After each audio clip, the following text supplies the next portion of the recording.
Previously on Alan Wake, Alice has been kidnapped. Alan, please help me. Alice? You'll do exactly what I say if you ever want to see your wife again. I can't tell anyone except my agent Barry. Damn it, Barry, they'll kill her. You're my best friend, and I'm worried that you're not right in the head. The ransom is a manuscript I supposedly wrote that's coming true before my eyes. It happened just the way it was on that page. So dark. I have found only a few scattered pages. I want the entire manuscript. The deadline is in 2 days. I found Mr. Wake's pages. Good girl. How the hell did she get her hands on the manuscript anyway? I don't know. She's resourceful. I told you you were too hard on her. Listen, I found out all sorts of interesting stuff while I was digging around. Yeah. Mr. Wake, it's Sheriff Breaker. We have an FBI agent here, Agent Nightingale. FBI? He's anxious to see you. You'd better come to the station. Okay, I'll be right over, Sheriff. Let's make this quick, huh? Help you folks? Name's Randolph. I'm the manager. We're looking for Rose. Works as a waitress down at the diner. Rose, sure. Nice girl. Who wants to know? I'm Alan Wake. The writer, huh? I heard on the radio you were visiting. Well, I'll show you her trailer. That Rose, she's a nice girl. Always pays her rent on time. As I was saying, Al, I found all sorts of weird stuff from the local newspaper's archives. This place is crazy. Disappearances, mysterious deaths, urban legends come true, and get this, most of this stuff takes place around Cauldron Lake. Well, you ain't wrong, mister. The Indians thought the lake was a doorway to the underworld. I'm the God-fearing type myself. I don't hold with that sort of thing. Yeah, okay. Anyway, there was an island there owned by a guy called Thomas Zane. Now, some of the articles I found about him make him out to be a famous writer, but I ran a bunch of searches, couldn't find a single thing he wrote. Zane was heavily into diving, so much so that the place came to be called Diver's Isle. But the volcano under the lake erupted in 1970, and Zane went down with the island.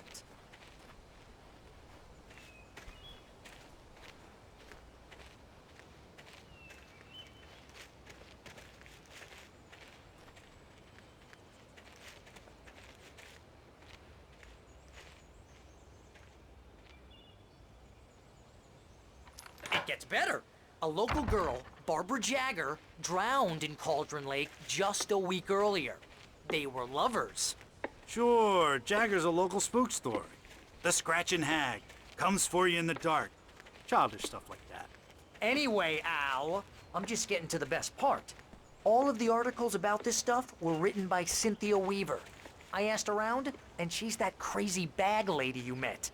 What, the lamp lady? She can be a little loopy, but she's not homeless or anything. Yeah, anyway, she knew both Jagger and Zane before they both died, and she had some kind of a breakdown.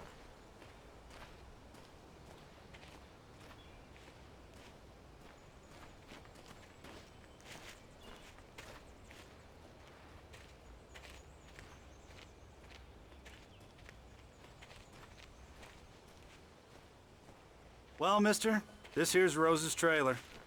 You mind me asking what you want with her? We're just here to talk to her, pal.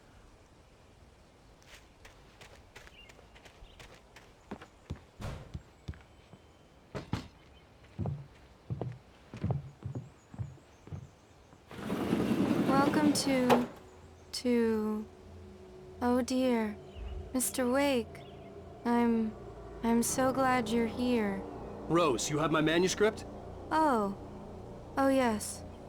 Yes. Please, come in. Hey, this is really good. Rose, Yes, my manuscript.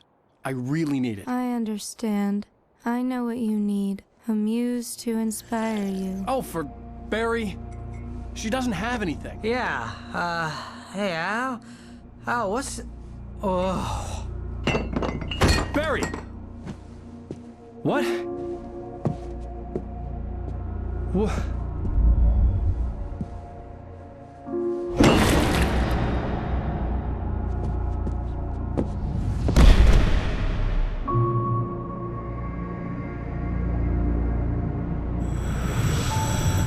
It's coming for you. hiding in my barber's skin. I'm too weak to stop it. You must turn the lights on. I promised I'd come visit you and your lovely wife. You must finish what you started. I insist. You must turn the lights on. Turn the light on. Back to work, boy.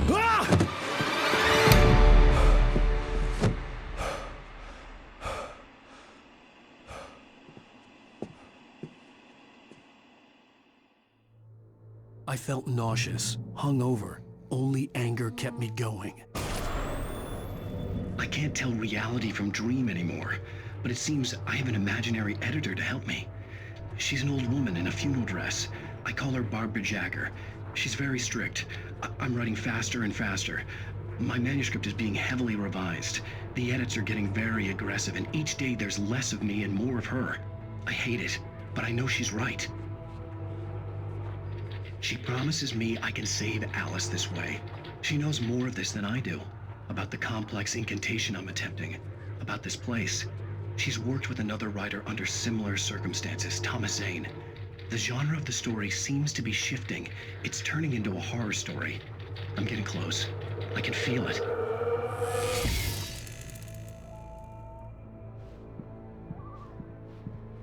Rose took a day from me. I had less than 12 hours left to meet the kidnapper.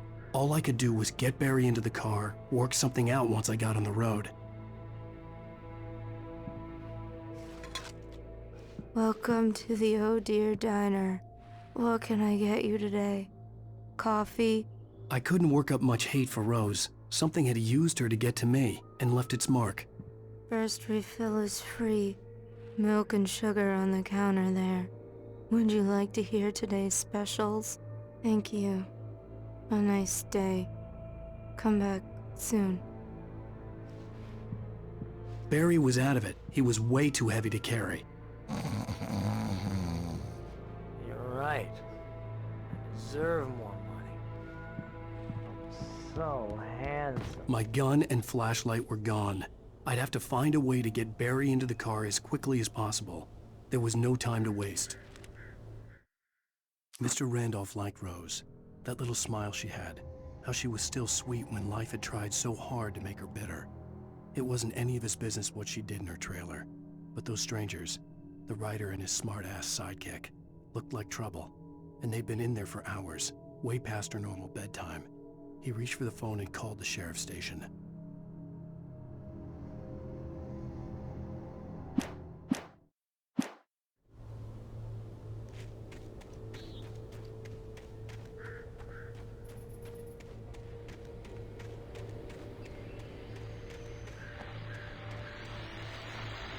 I just stepped outside to catch a breath of fresh air, and let me tell you, the weather's getting heavy.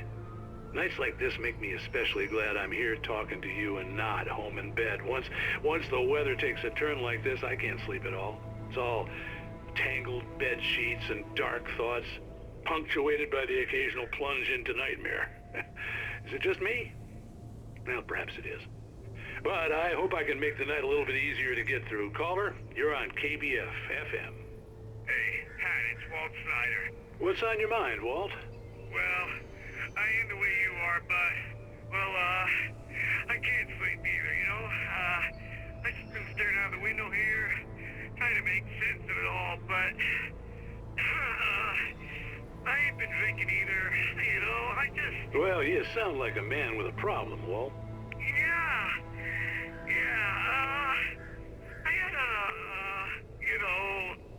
argument with Danny, Danny, and, then I got in trouble with the law, and, I'm just, well... I heard something like that, Walt. Yeah, well, Danny's my best friend, and, they let me, bail today, and now I'm just alone here at the window, waiting, man, and there's something in the air tonight, man. I was just outside looking up at the sky above our broadcast tower thinking the same thing. What are you waiting for, Walt? I don't know.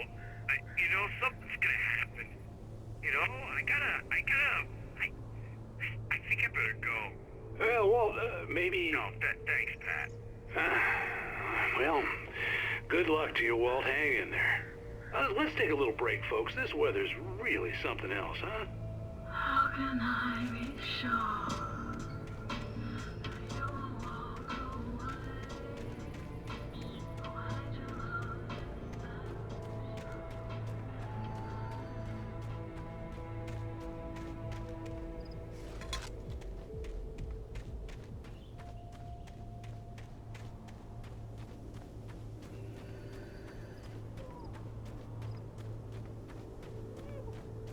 Oh, you're gonna get it now.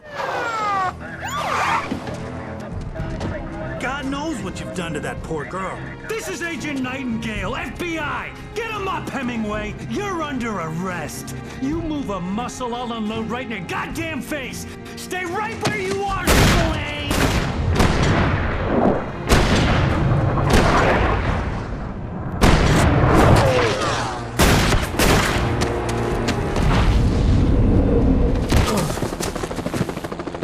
What are? I'm standing right here, you goddamn maniac!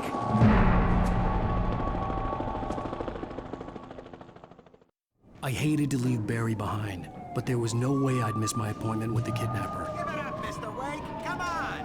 Take it easy on him. Get out of the way. Don't let him get away. Move it, move it, move it. Let him get away.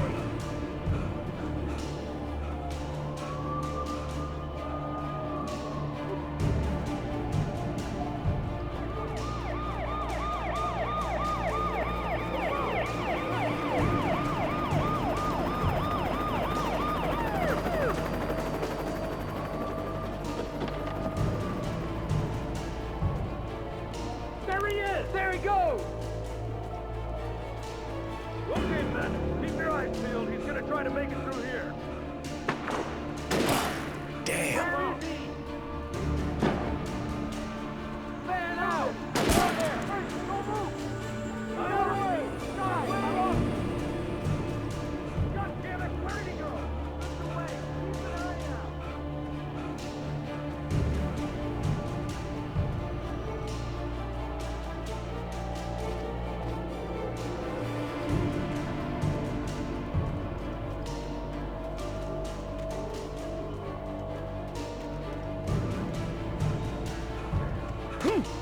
He's gone! Come on, guys! We need to head him off!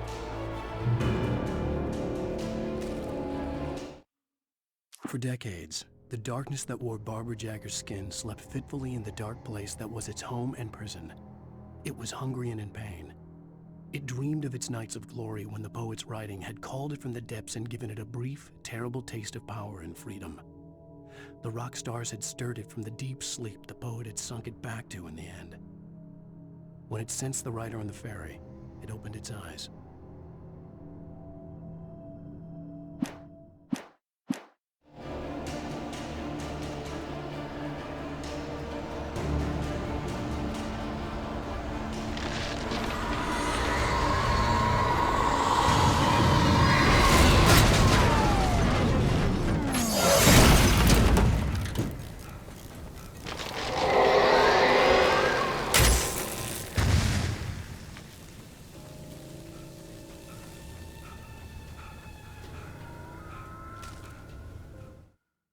Rose didn't know how the strange old lady got in her trailer, and she looked wrong somehow.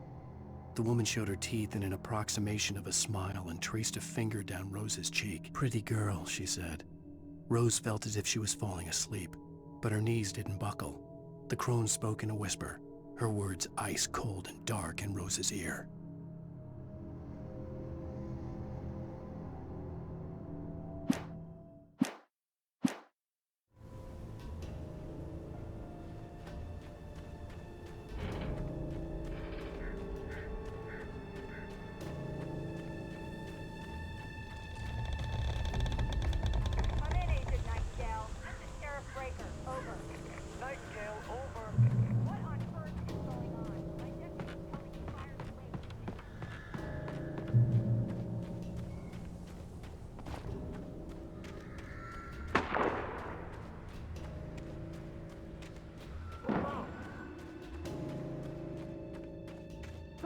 area.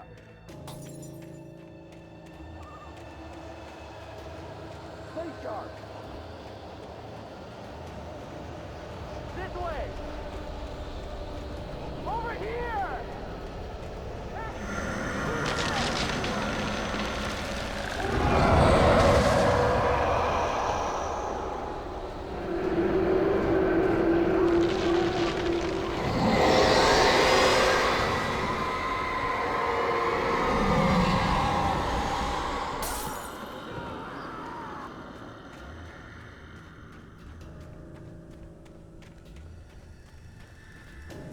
This horror was everywhere I went, circling me.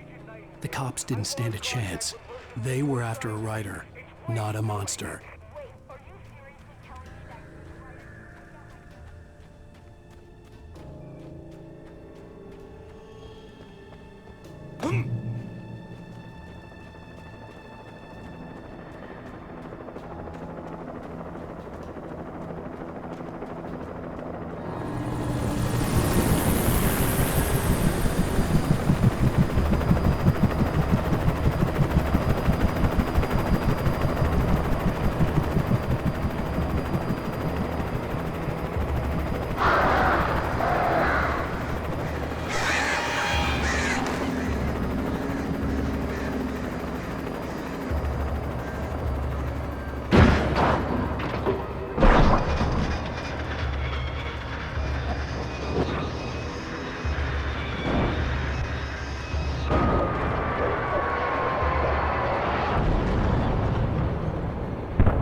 This is James. Mulligan, Thornton, come in. Over.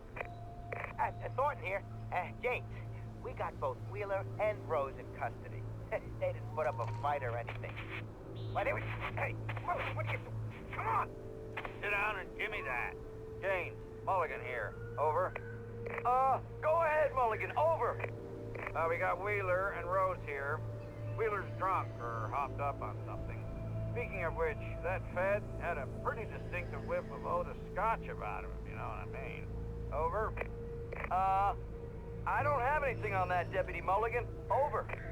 Well, whatever. Anyway, Rose is just being plain weird here.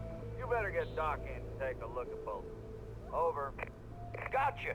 You better get them here quickly. The, Fed's gonna want to interview Wheeler. Over. Oh, yeah, I bet he does. Looks like they have a lot in common. Mulligan out.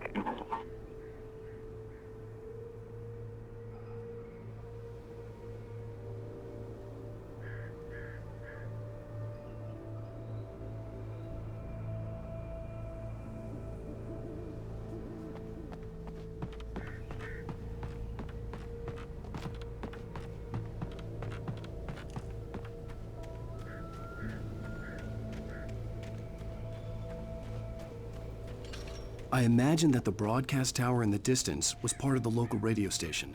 Maine seemed like a decent guy. Perhaps he could give me directions to the coal mine.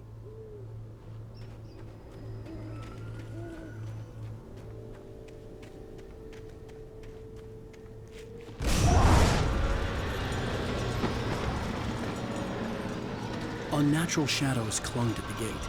The darkness that was after me was trying to stop me. I wouldn't get through without a light.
It took me a moment to recognize the flashbang grenades.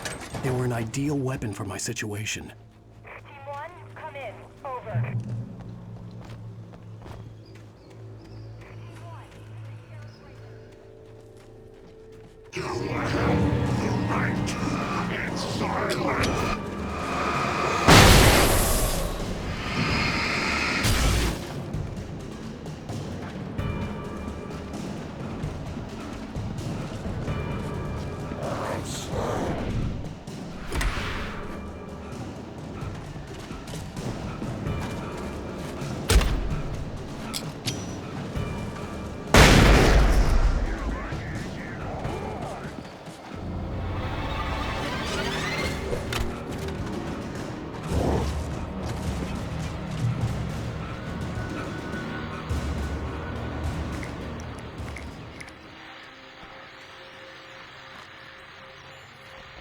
And here's another call. You're on KBF-FM with Pat Maine. It's Milt Peabody, Pat. What's on your mind, Milt? Well, I live near the trailer park, Pat, and there's a big ruckus going on over there. Well, that's just up the road from me, too. What's going on, do you know? I don't know, but there's a bunch of police cars there, lots of sirens, a helicopter buzzing around, and I think I heard some gunshots. Gunshots? Yes, sir, like from a pistol. So can you find out what's going on? Because it's just next door and they're popping off guns there. They're still shooting?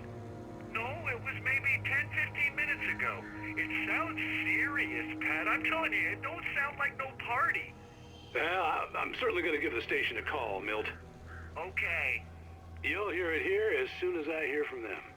Okay, thanks.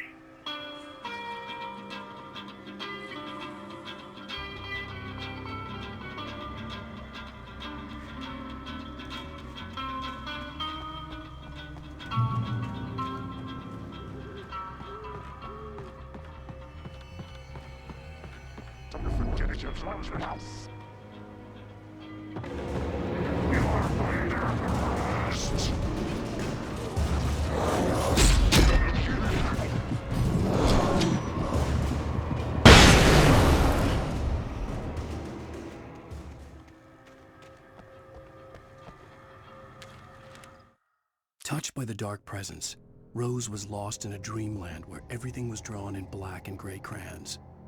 The old lady had promised her that all her wishes would come true. She would be Alan Wake's muse. She was smiling so hard it hurt her face. She crushed a bottle full of sleeping pills into the coffee. Deep down inside, she was screaming in terror.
I hope Maine could lend me a car to get to the coal mine.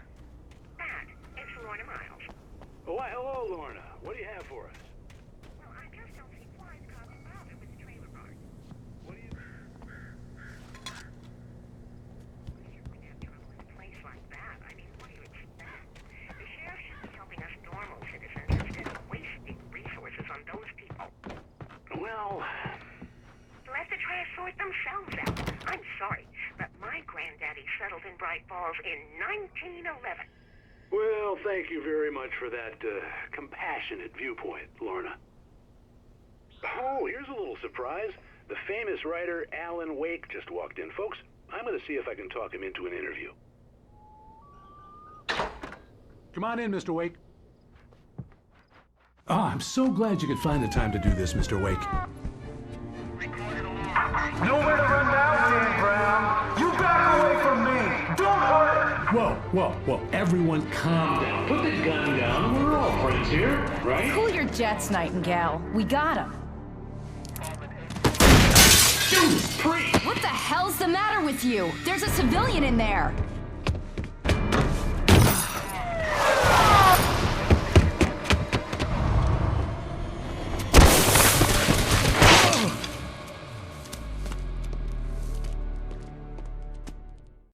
I'll get you yet, even if it kills me. You hear me?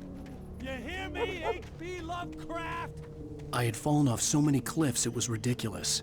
That's what you get for naming a book The Sudden Stop. It was probably good I hadn't had the chance to tell Maine where I was going. I'd have to lose the cops and find my own. Nightingale stared through the broken studio window into the dark woods. He turned around, started to walk out, but Maine grabbed his arm. "Young man, you almost shot me. You don't shoot off rounds at people like that. What's the matter with you?" Nightingale shook his arm free, marched out. His cheeks burned with rage and humiliation. Way to the mine.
Danny had stepped out, but what stumbled back in was something else. Something alien. A monster. Walter tried to kill it, first with his fists, then a chair. It wouldn't die. Instead, it kept coming, unaffected by the beating it had taken. After Walter managed to kick it down the cellar stairs, fear took over. He ran, got behind the wheel, gunned the engine. The booze wouldn't make him forget, but he knew he had to try.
There was no sensible reason for the power company work lights to be here.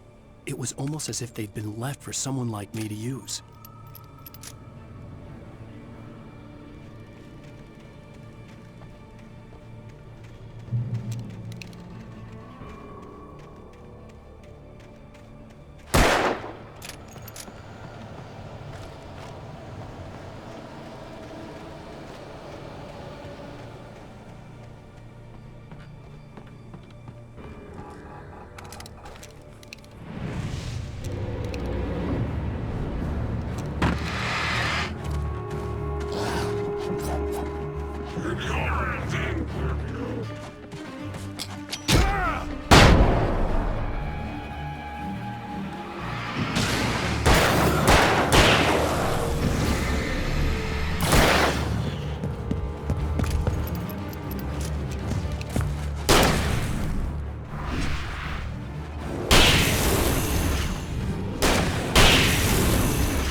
The bulldozer's engine roared to life. Mud and rocks flew as it fought for traction.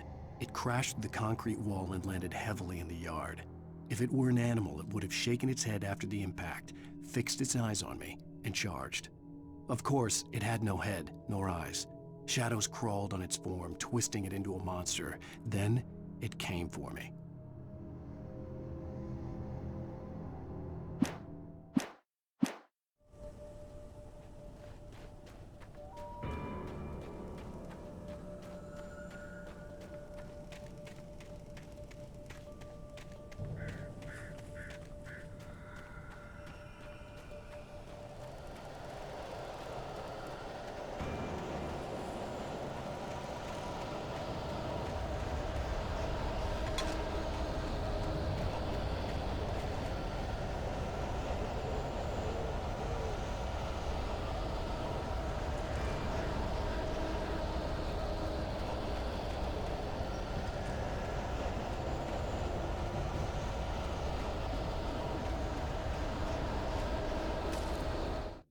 Sarah trusted her gut, and her gut said Agent Nightingale was an asshole.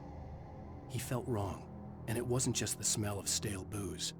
It was in the way he flashed his badge, pulled rank, the look in his eyes when he wanted answers. Where was Alan Wake? What was this about an accident? Where was his wife? And most importantly, why did she let Wake go? He wouldn't answer her questions. Federal business was all he'd say.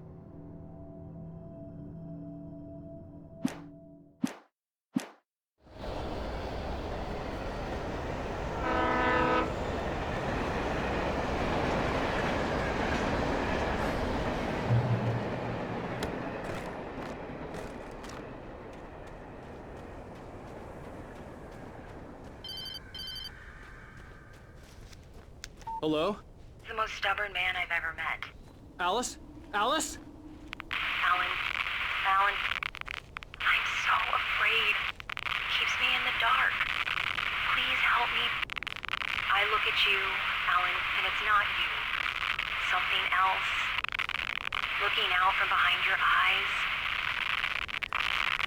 Alice, I'm here. I'm so alone here. It's all gonna go to hell. You need to be careful. Cooperate. The connection had been terrible, but that wasn't the only thing that hadn't been right with the call. She sounded wrong somehow. The pipe wrenched itself loose from the bridge's steel framework. Wrapped in darkness, it floated in midair, twitching. For a moment, I didn't understand what I was looking at. The heavy object lurched at me with impossible force. I threw myself out of the way, but just barely.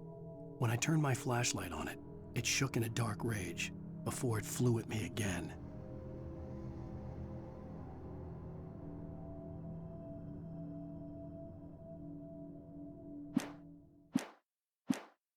She had called me.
I could see a railway bridge up ahead, and a warehouse of some sort on the opposite shore. I hoped I could find a car from there.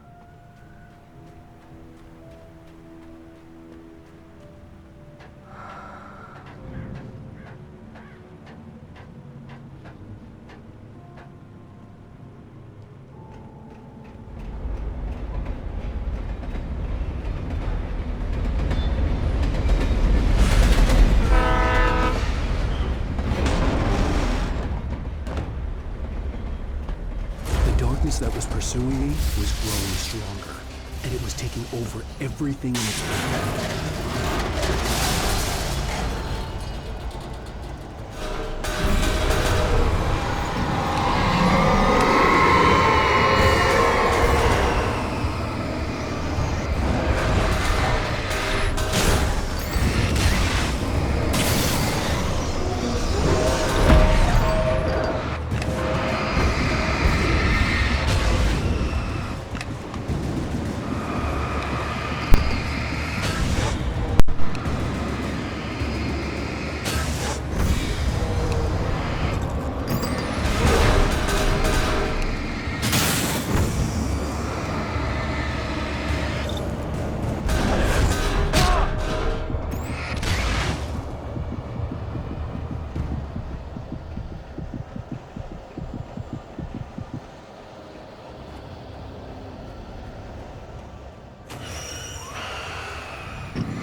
I slammed the door shut right in his smug face.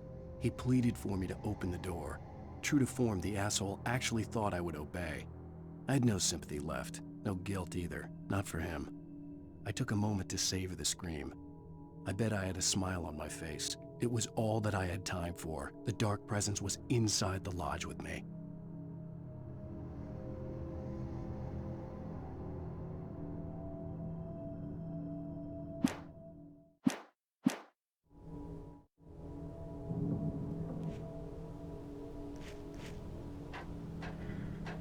As a teenager, just starting to get interested in writing, Stephen King had been a source of inspiration to me. I thought about all the inanimate objects that had come to life in his books. No one is safe in a good horror story. Certainly not the protagonist. That's what makes them fun. This was anything but. The darkness could possess anything, and it was getting closer.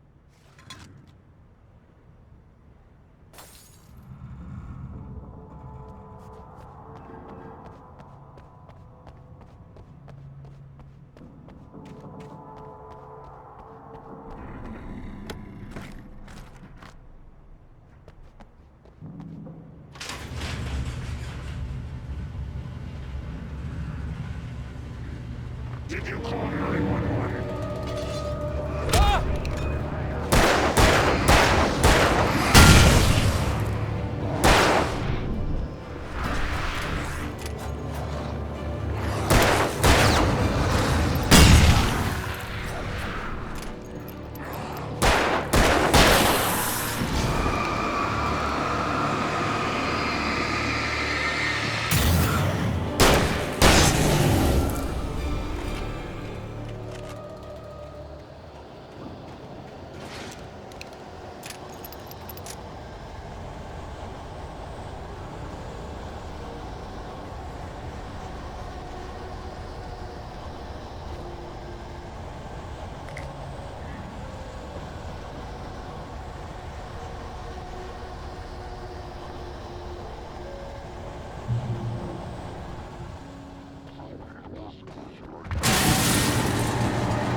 take the facts of our existence for granted, unaware that they are merely a thin veneer of desperate self-delusion covering a vast cosmos of madness and horror. All too often, the stars are right. In Night Springs. Tonight's episode, a family occasion. Journalist Alvin Derleth's trip to study the local customs of an insular community in Night Springs has been less than successful. Until tonight. Well, I'm glad you changed your minds about this. Ancient customs, local mythology. My editor loves this kind of stuff. Well, Mr. Derleth, we don't want to feel like we're on exhibition. But you have demonstrated the seriousness of your intent. Oh, I am serious. Really, just do your thing. I'll stay out of your way and observe. Actually, I thought you could assist us. I'm afraid we are a man short. It would provide you with an intimate perspective. Did I really? Of course, Mr. Derleth. Well, I guess that's the least What would I have to do? Oh, here. Let me show you with a kiss.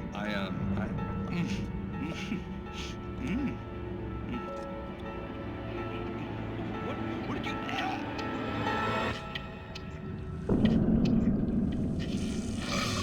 Oh, Mr. Derleth, you have well pleased Nixie Perka, the dweller in flesh. Your body shall host his 1,000 young, and all shall be glory.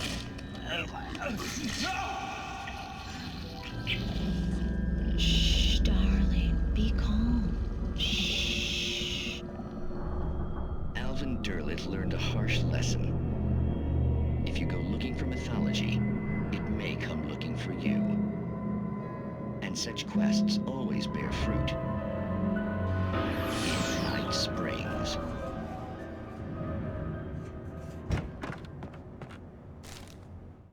The darkness surged towards me, sucking everything loose from the ground into its depths, tugging at my clothes. I saw the flare the kidnapper had dropped and threw myself towards it just as I felt my feet leave the ground. The darkness embraced me with the force of a tornado. Somehow I managed to light the flare. The darkness roared and cast me away.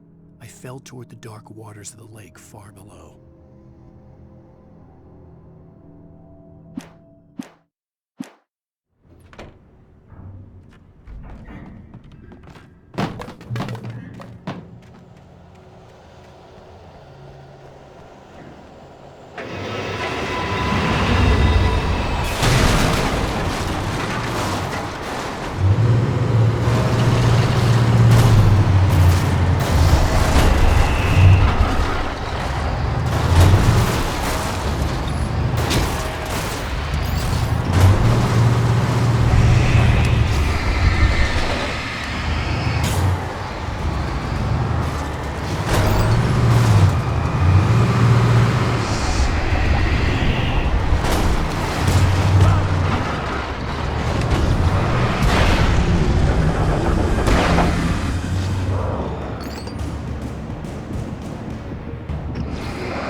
I had never been this glad to see the sunrise.